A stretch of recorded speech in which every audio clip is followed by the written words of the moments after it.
All right, welcome to another edition of Weather and Climate Chat. It is Tuesday, October 3rd, 2017, and I am Monsoon Mike, and you are? Dr. Michael Davis. Pleasure to have you back here, Dr. Michael Davis. And, after a couple of interesting weeks in the tropics, it looks like things are finally quieting down a little bit, but don't rest on your laurels too much because we're still just about halfway, maybe a little past halfway through hurricane season, correct? Yeah, we still have another month or two at least to go through. Right. With our hurricane season. Typically doesn't end till the end of December. Now, I guess the biggest topic that you can say in our neck of the woods has been, well, of course, last week was the incredible heat that we had, temperatures deep into the 90s, which was pretty crazy for late September. We did have a good dose of fall this weekend. It really felt like fall. It was the sweater weather, the apple cider weather, the hot cocoa weather. We are heating back up again, though, a little bit this week, although not as extreme as last week. Think low 80s instead of low 90s. So still a little cooler, but not as cool as we should be.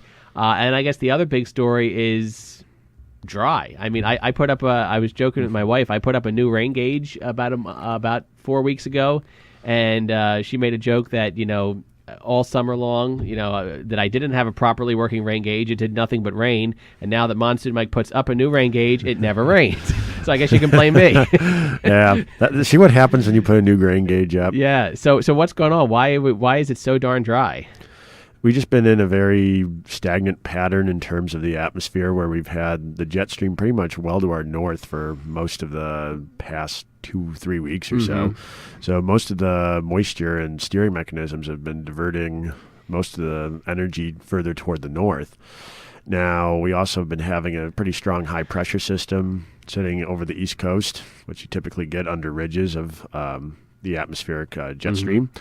And that high pressure has been pretty much locked into place and pretty much acting like that giant stone in that stream again, and the water just being diverted around it. And you and I were talking off air about that warmer Atlantic Ocean because of all the tropical development. And that's pretty much helping to keep the blocking high in place. So Irma, Jose, Maria could indirectly be keeping that blocking high in place and give us warmer than average temperatures so far this fall. That's right. Okay.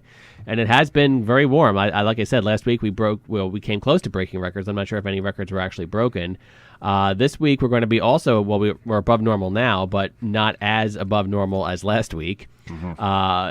Pretty monotonous pattern if you look at it. And I guess you could say, I'm a fan of cool weather. I think you're a fan of cool weather, so I wish this were about 10 degrees cooler. But compared to last week when it was really bad, I'm not complaining. 75 today, 76 tomorrow, 78 Thursday, 75 Friday, 75 Saturday. So a pretty monotonous 70s pattern. The jet stream has started to flatten out, as it's called, with less ridges and troughs, so less of a wave action in the actual flow of the upper atmosphere.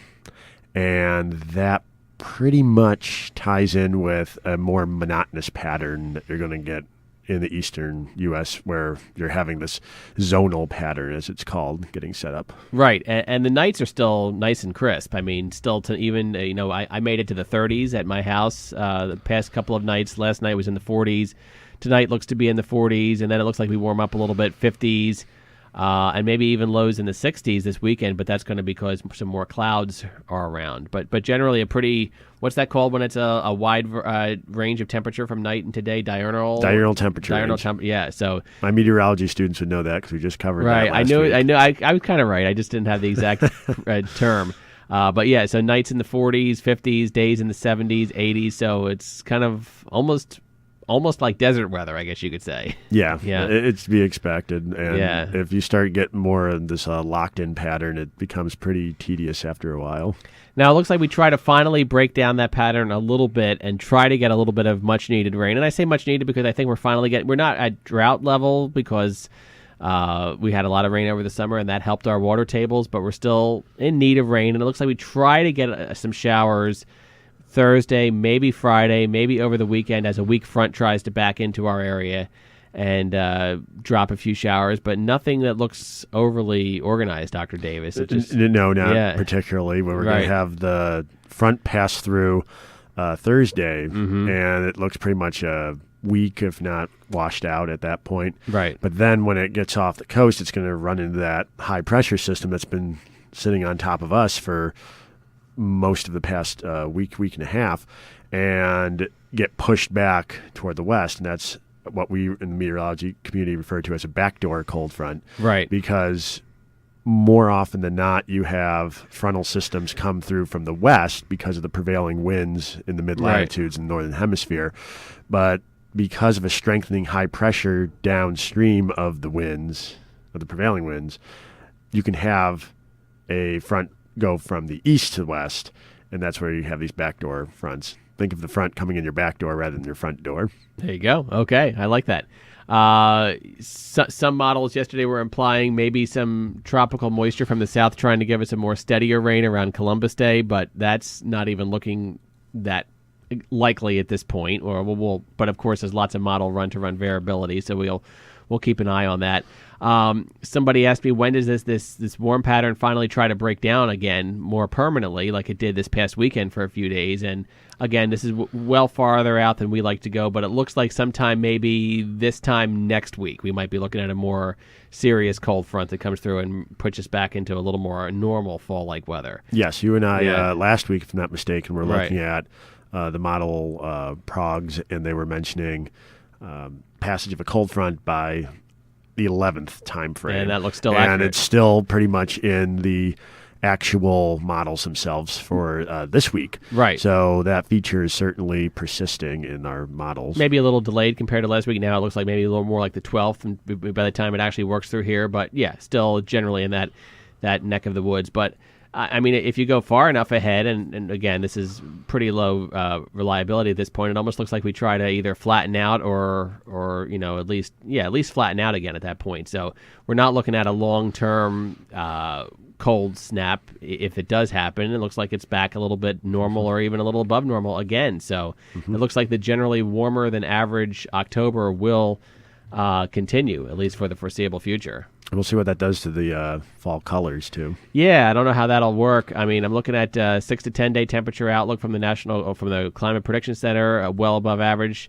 8 to 14 days, it looks like it tries to get a little more normal, but still above average. 1 month outlook. I think last week they had us kind of in equal chances. Now we're it's looking like it's going to be a well above average October. Precipitation wise, here we go. 6 to 10, they actually have us more favorable above normal precipitation. I guess they're banking on some of that frontal and maybe that indirect tropical moisture trying to give us rain around next week. Hopefully that's true. We could use that. Mm-hmm. But then as we get to 18 to 14 day, about normal, maybe a little above. So my guess is they're probably banking on some return flow from that strong high pressure, bringing in moisture from the south. Throwing it in front of that front. Right. So, and 3 month temperature outlook still most of the country, except for like North Dakota and Montana, leaning toward above normal. So, looks like an above normal temperature wise for the fall. How that translates to winter, I guess we'll just have to wait and see at this point. Yeah, we'll see. I'm not ready to make my winter prediction yet. No, neither am I. I know AccuWeather usually comes out with their winter prediction like around now, but if I were them, not that I'm going to advise professional meteorologists, but if I were them, I wouldn't even try at this point. No. just seeing how poorly the models have done, and that's just because I think the storm, the tropical systems kind of messed things up, and so. Well, to make a long story short, we don't have a whole lot to talk about because it's a very monotonous pattern. So tell me a little bit about what you've got coming up in the next couple of days. You're going to be on TV, Dr. Davis. Yes, I was asked to appear on BCTV. Awesome. Next Wednesday, so the 11th.